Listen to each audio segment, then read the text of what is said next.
presentar los modelos secuencia-secuencia y el mecanismo de atención. Que el mecanismo de atención es uno de los elementos más importantes y más trascendentes que ha tenido el Deep Learning en la última década. En primer lugar, el modelo secuencia-secuencia. El modelo secuencia-secuencia fue introducido por Google hacia el año 2014.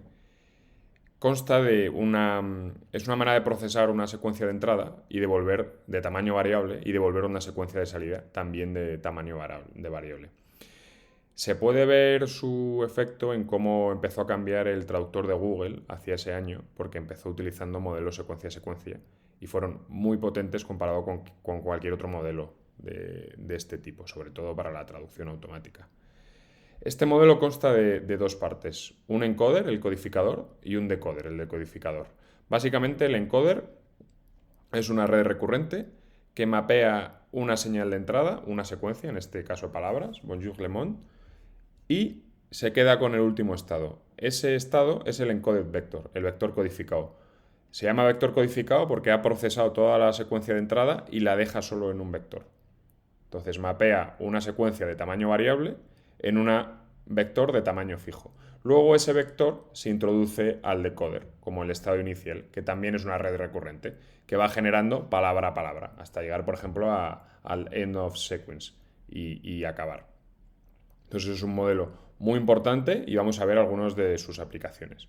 Por ejemplo, poner el título a una imagen. Pues esto también es un modelo secuencia-secuencia. Vimos que una imagen era una secuencia.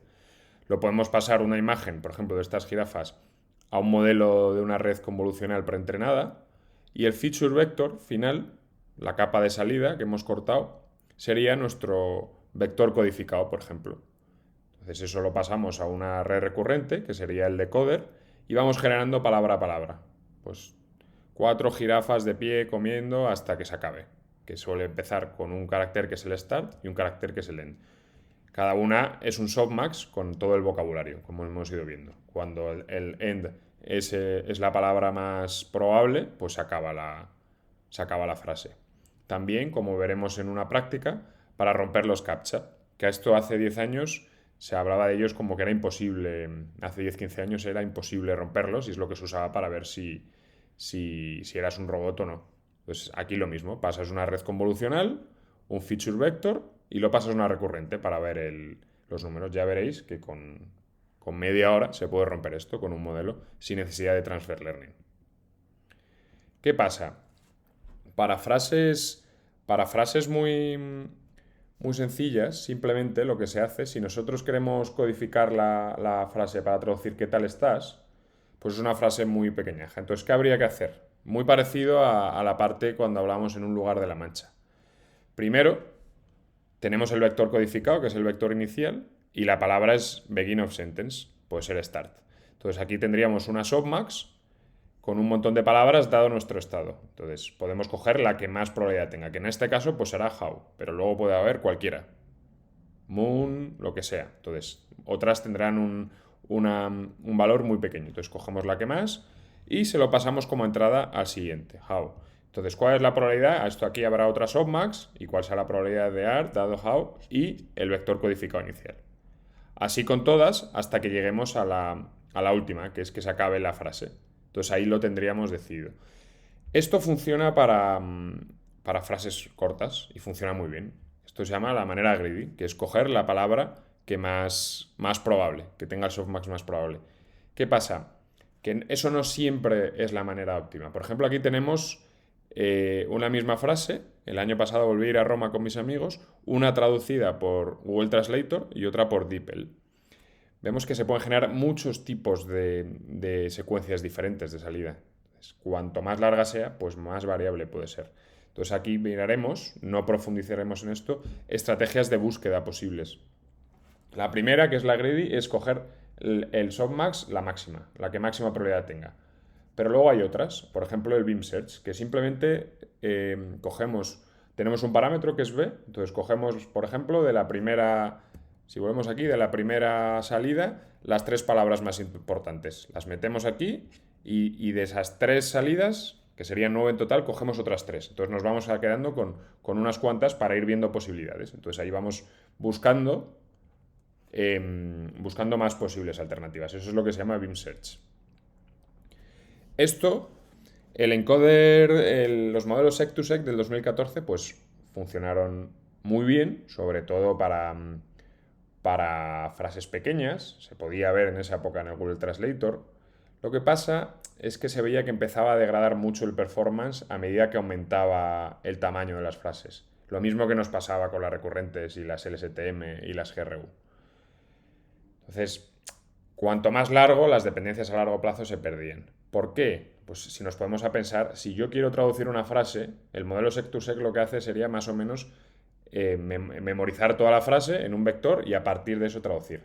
Pero si lo intentamos interpretar como lo hace un ser humano, nosotros, si queremos traducir un párrafo entero, nosotros no memorizamos el párrafo y empezamos a, a traducir desde la memoria, sino que vamos fijándonos en las palabras del primer idioma y vamos traduciendo poco a poco, focalizando en las partes importantes, en las que es la traducción, la de al lado y la del otro lado, por ejemplo.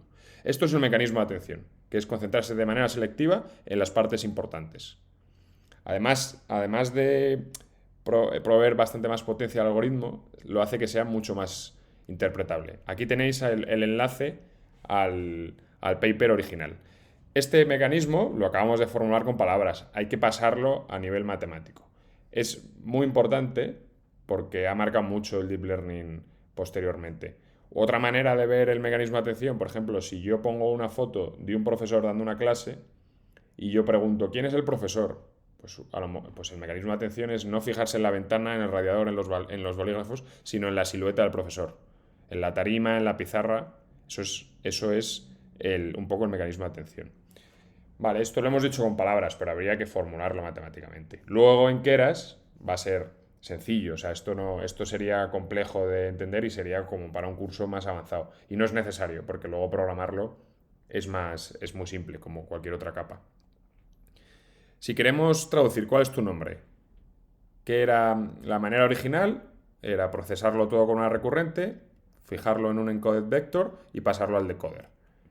¿Qué podemos hacer para poder focalizar? Por ejemplo, podríamos pensar, no pasamos el vector codificado. Podríamos decir, bueno, pues vamos a usar todos los estados y vamos a meterle todos los estados. Eso no es posible porque necesitaríamos mucha memoria. Imagínate que estamos traduciendo un párrafo de a lo mejor 100 palabras. Pues no podemos meterle 100 vectores. Explotaría. ¿Qué se va a hacer? Pues lo que vamos a hacer es una manera de focalizar en las partes importantes y dar más peso a las partes importantes y luego sumarlas para focalizar. Por ejemplo, ¿cuál es tu nombre? Si la primera palabra va a ser un what, pues las más importantes a lo mejor son estas dos y estas no tienen mucho sentido. Entonces le va a dar mucho peso a esta y se va a hacer una suma ponderada. Lo mismo con la siguiente. Y así con todas. Esto se puede generalizar matemáticamente. Esto está fuera del alcance de este curso. Cualquier duda que tengáis podéis preguntarlo, por supuesto. Está en el paper que incluíamos. ¿Qué se hace con esto? Pues en el paper original se hacía una red recurrente bidireccional, LSTM. Entonces tenemos la señal de entrada, el backward y el forward. Entonces, se le va a asignar unos pesos para la entrada del siguiente estado, que va a ser una suma ponderada, lo que veíamos la atención, de cada uno de los estados. Pues si este es más importante, pues esto va a tener mayor valor. SA viene de atención, que es la cantidad de atención que le pones al estado cual sea. Y ese va a ser la entrada. ¿Cómo se calcula la atención? Pues la atención va a ser un softmax para que sumen todos 1, para que sea una suma ponderada que sumen 1, que se va a calcular con una red neuronal aparte, con el estado anterior y los estados disponibles. Entonces es un modelo un poco complejo, pero bueno, esto como todo en TensorFlow y Keras, luego resulta muy sencillo. El mecanismo de atención pues puede valer tanto como para traducir. Nos da una interpretabilidad que no nos lo daría una modelo secuencia normal y corriente. Aquí podemos ver cuáles son las palabras en una traducción que están más relacionadas unas con otras. También, por ejemplo, también vale para imágenes. Si yo quiero leer matrículas, pues podemos ver qué carácter está leyendo en cada uno de los que está sacando.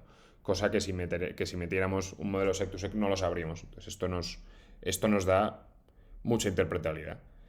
El mecanismo de atención luego ha seguido evolucionando mucho y ahora se usa mucho en procesamiento de lenguaje. Los transformers solo usan mecanismos de atención. Entonces es una cosa que es importante saber. Es un poco compleja matemáticamente, pero está bien saber saber que existe.